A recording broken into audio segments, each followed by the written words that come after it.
Hello dear students, आपका स्वागत है अपने चैनल पर। आज हम क्लास 12th का मोस्ट इम्पोर्टेंट टॉपिक डिस्कस करेंगे जो कि chapter change in profit sharing ratio से है। टॉपिक नेम है accounting treatment of reserve and profits and losses, जिसे हम सिंपली एक्यूमुलेटेड प्रॉफिट्स कहेंगे।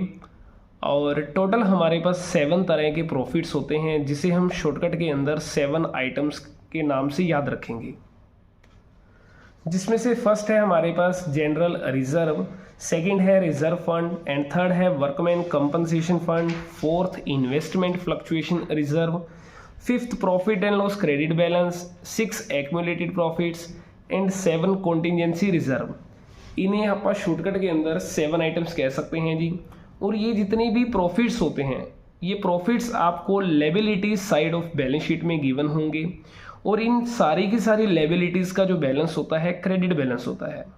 तो आपने एक मोस्ट इंपॉर्टेंट पॉइंट याद रखना है कि बैलेंस शीट की कभी भी डेबिट और क्रेडिट साइड नहीं होती, बल्कि उसका credit balance and debit balance होता है। जो लेफ्ट साइड होती है लायबिलिटी साइड, उसका बैलेंस होगा क्रेडिट, और जो राइट साइड होती है वो हमारी असेट साइड है, और असेट साइड का बैलेंस हमारा हमेशा होता है डेबिट। अब देखिए लायबिलिटी का बैलेंस क्या होगा जी, क्रेडिट बैलेंस। जब कभी भी हमारे पास इनकी जर्नल एंट्रीज करनी आ जाए, तो जर्नल एंट्रीज के टाइम आपने क्या याद रखना है, इनको आपने क्रेडिट की बजाय आपने इसे डेबिट करना है। तो एंट्री हमारे पास क्या रहेगी जी, जैसे 7 आइटम्स, जैसा मैंने बताया कि इनका क्रेडिट बैलेंस होता है, तो जर्नल एंट्री के टाइम आपने इसे डेबिट करना है 7 items to old partners capital account, और इसकी एंट्री हमेशा आपके पास ओल्ड रेशियो के अकॉर्डिंगली करनी है। सपोज आपके पास जनरल रिजर्व आ जाए, तो जनरल रिजर्व की आपने एंट्री क्या करनी है, general reserve to old partners की ओल्ड रेशियो के अकॉर्डिंगली आपने एंट्री कर देनी है। तो ये हमारे पास एक्यूमुलेटेड प्रॉफिट्स हैं।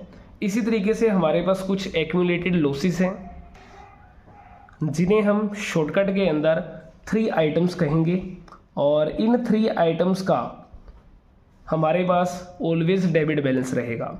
तो ये 3 आइटम्स कौन कौन सी हैं, first number profit and loss का debit balance, second deferred revenue expenditure and third number advertisement का सस्पेंस काउंट। ये आपको गिवन होंगे asset side of balance sheet के अंदर, और asset side of balance sheet के अंदर जो भी आइटम गिवन होगी वो हमेशा डेबिट बैलेंस होगा जी। तो जर्नल एंट्री के टाइम आपने उसे क्रेडिट करना है, और ओल्ड पार्टनर्स कैपिटल अकाउंट को डेबिट करना है। तो old partners capital account debit 2-3 items. Suppose अगर प्रॉफिट एंड लॉस का डेबिट बैलेंस गिवन है, तो simple entry old partners capital to profit and loss account, और ओल्ड रेशियो के अकॉर्डिंगली इसकी हमारे पास एंट्री पास की जाएगी। तो इसका हम एक क्वेश्चन ट्राई करते हैं जी। जैसे क्वेश्चन है हमारे पास, XYZ are partners sharing profit in the ratio of 4:3 from April 1st 2022 they decided to share the profit equally on that date their book showed the following items। जैसे first number profit and loss का credit है, general reserve है, workman compensation reserve है। देखो ये 3 हमारे पास जो तीनों हैं, ये तीनों हमारे पास 7 आइटम्स का पार्ट है, और 7 आइटम्स की आपको भी जर्नल एंट्री बता दी गई थी। अगर नहीं भी याद रहती तो आप सिंपली कर सकते हैं, इनका बैलेंस क्या है जी, हमारे पास क्रेडिट। तो जब कभी भी जर्नल करनी है आपने इन तीनों को कर देना है डेबिट। तो हमारे पास जर्नल एंट्री के टाइम क्या करेंगे जी, प्रॉफिट एंड लॉस काउंट को कीजिए आप डेबिट, सेम आपने जर्नल रिजर्व को भी करना है डेबिट, और सेम हमारे पास वर्कमैन कंपनसेशन जो रिजर्व है वो भी हो जाएगा डेबिट। और अमाउंट इनकी लिखेंगे जी 1,20,000, 45,000 एंड नेक्स्ट है हमारे पास 60,000। और जो कि ओल्ड पार्टनर है हमारे पास इस क्वेश्चन के अंदर XYZ, आपने उनका नेम लिखना है, टू X की कैपिटल, टू Y की कैपिटल एंड टू Z की कैपिटल। तो इनको ओल्ड रेशियो के अकॉर्डिंगली बांटना है, जो कि ओल्ड रेशियो है 4:3:2। तो इन सब का एक बार टोटल कीजिए, टोटल हमारे पास जो आ जाएगा 2,25,000 एंड ओल्ड रेशियो का जो टोटल है 4, 3 एंड 2, तो टोटल हो जाएगा 9। आपने 9 से डिवाइड करना है, तो 9 से डिवाइड करने के बाद हमारे पास ये आ जाएगा जी 45,000। अब 45,000 इंटू 4 कीजिए, इंटू 3 करें, इंटू 2 करें, ताकि हमारे पास XYZ तीनों का ही पोर्शन निकल कर आ जाए। जैसे 45 इंटू 2 होगा हमारे पास 90,000 एंड 45 इंटू 3 करेंगे जी, हमारे पास आ जाएगा 1,35,000 एंड 45 इंटू में 4 करेंगे तो हमारे पास जो इसका आंसर आ जाएगा जी वो 1 लाख रुपीज़।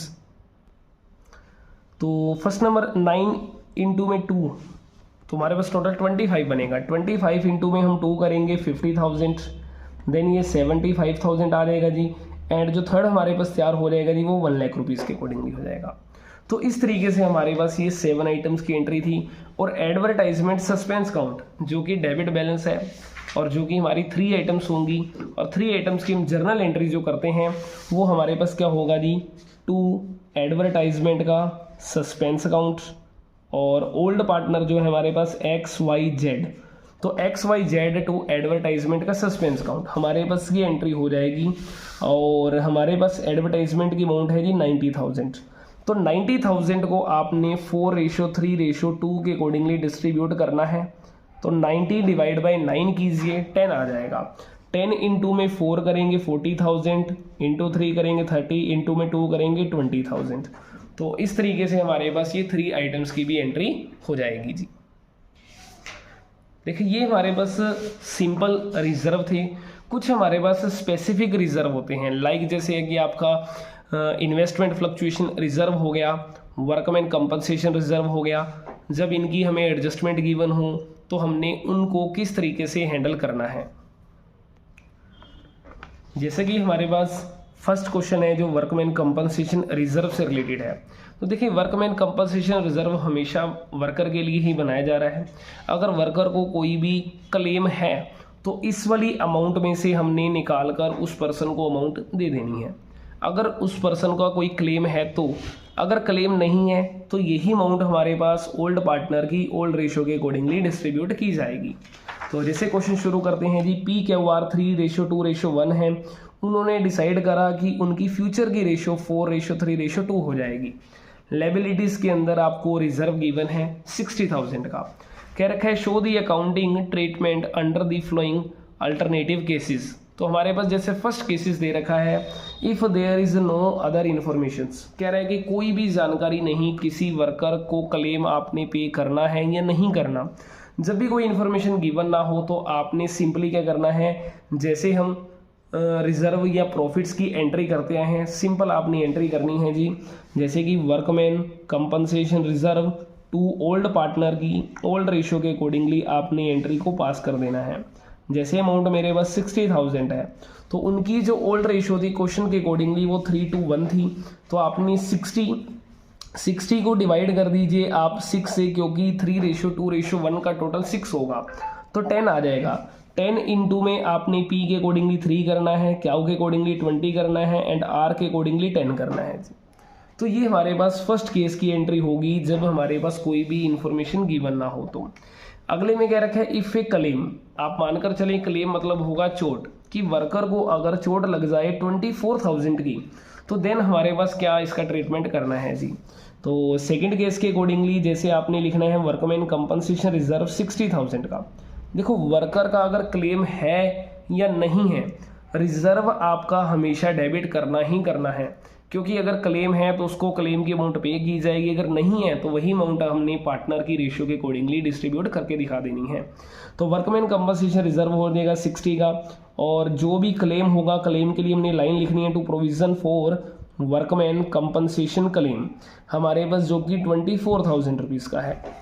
अब 60 में से 24 अगर वर्कर को पे कर दिए एज ए क्लेम तो रिमेनिंग अमाउंट जो हमारे पास बच जाएगी वो 36,000 बचेगी, जो कि P, Q और R की ओल्ड रेशो के अकॉर्डिंगली डिस्ट्रीब्यूट किया जाएगा। और ओल्ड रेशो 3:2:1 है तो 36 बचा जी हमारे पास। तो 36 को आपने 6 से डिवाइड करना है, जो कि मेरे पास अमाउंट आ जाएगी 6,000। तो P की रेशो क्या थी 3/6, Q की 2/6 एंड R की 1/6 है। तो 6,000 इंटू में 3 करेंगे 18 और 2 करेंगे 12 एंड R के अकॉर्डिंगली करेंगे जी 6,000। तो हमारे पास ये बन जाएगी जी। अब नेक्स्ट है केस हमारे पास थर्ड। अगर थर्ड केस के अकॉर्डिंगली कह रखा है कि अगर क्लेम ही वर्कर का 60,000 का हो जाए, मतलब अगर वर्कर को जो हमने पे करना है वो 60,000 ही करना है, तो हमारे पास कोई भी अमाउंट रिमेनिंग नहीं बचेगी जो कि पार्टनर की रेशो के अकॉर्डिंगली डिस्ट्रीब्यूट उनको की जाएगी। तो तो सिंपल आपने इसकी एंट्री बन जाएगी to provision for workman compensation claim 60,000 की एंट्री की जाएगी, क्योंकि 60 ही मेरे पास पड़े हैं। 60 का ही अगर वर्कर को क्लेम की अमाउंट पे कर दी तो पार्टनर्स के लिए कोई भी अमाउंट लेफ्ट नहीं बचेगी जो उनको पे की जाएगी। क्लियर है जी। एंड नेक्स्ट केस के अकॉर्डिंगली अगर क्लेम की अमाउंट हो जाए 75,000 तो आपने किस तरीके से एंट्री करनी है। तो फोर्थ के अकॉर्डिंगली हमारे पास वर्कमैन कंपनसेशन रिजर्व 60,000 का है।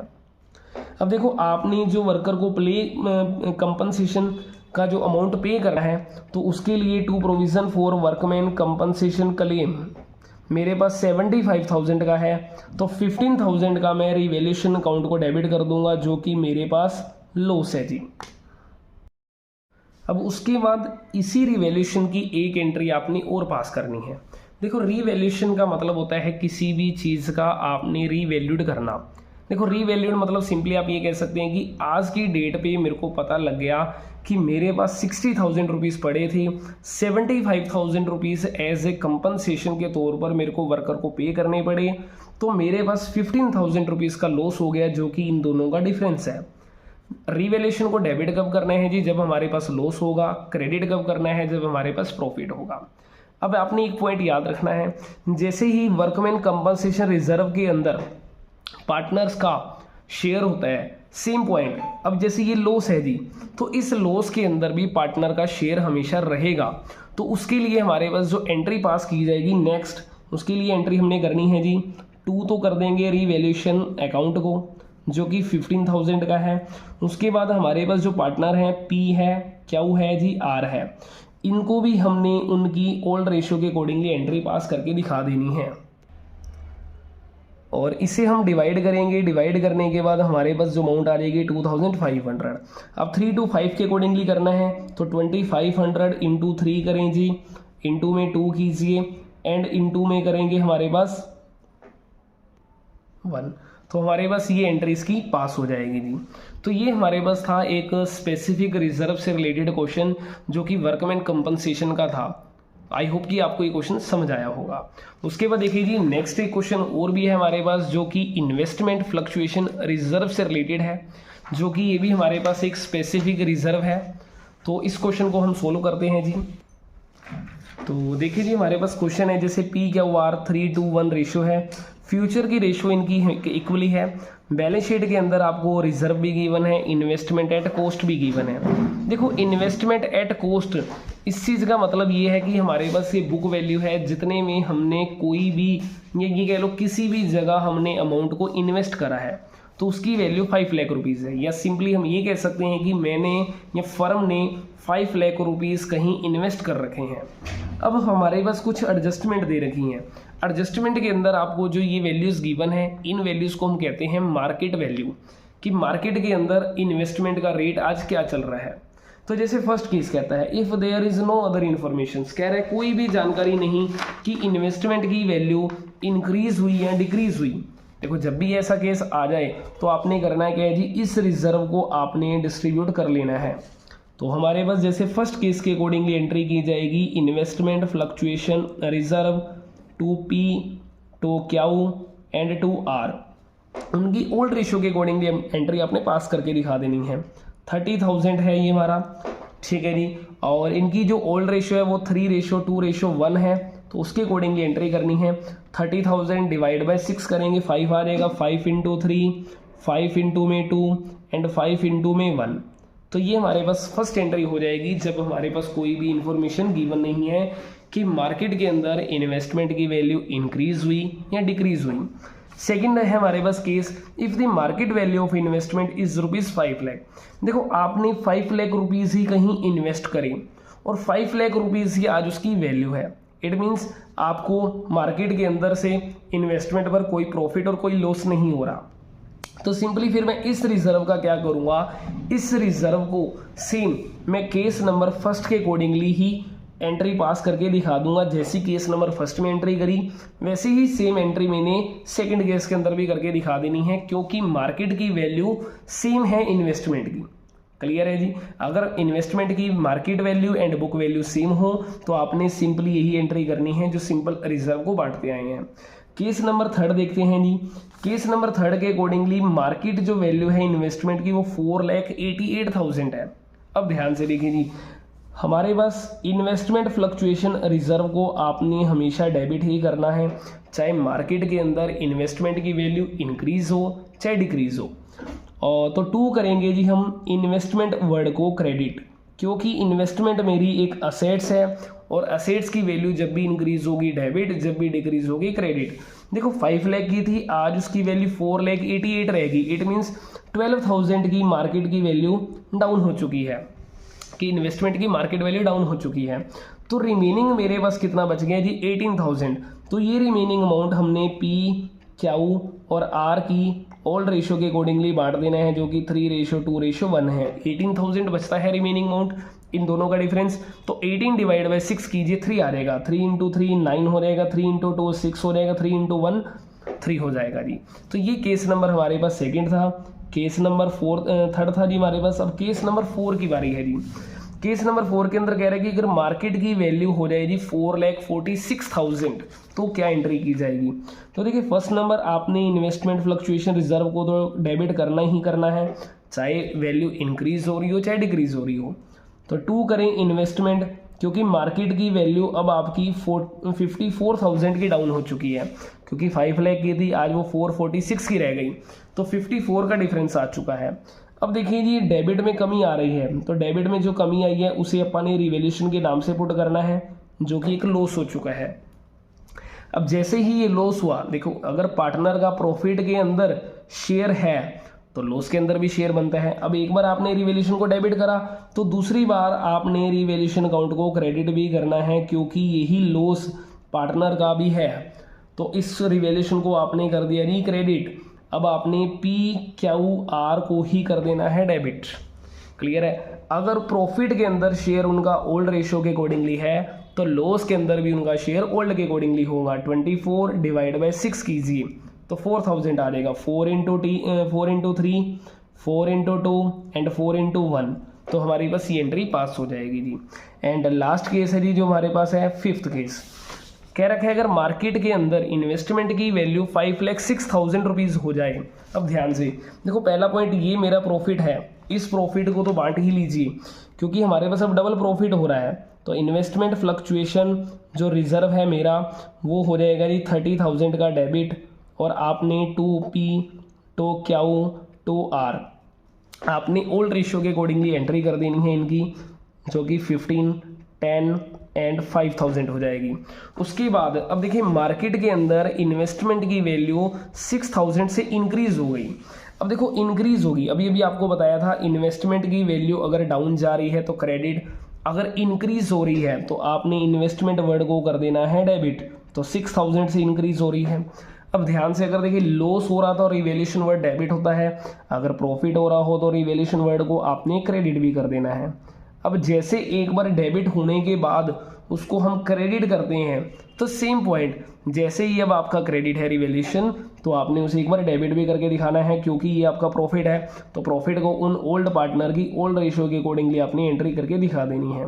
तो 2P, Q, R, तो रिवैल्यूएशन मेरा डेबिट हो जाएगा 6,000 से। अब इसको भी 3:1 में करना है। 6,000 डिवाइड बाई 6 × 3 कीजिए, × 2 करें एंड × 1 करें जी।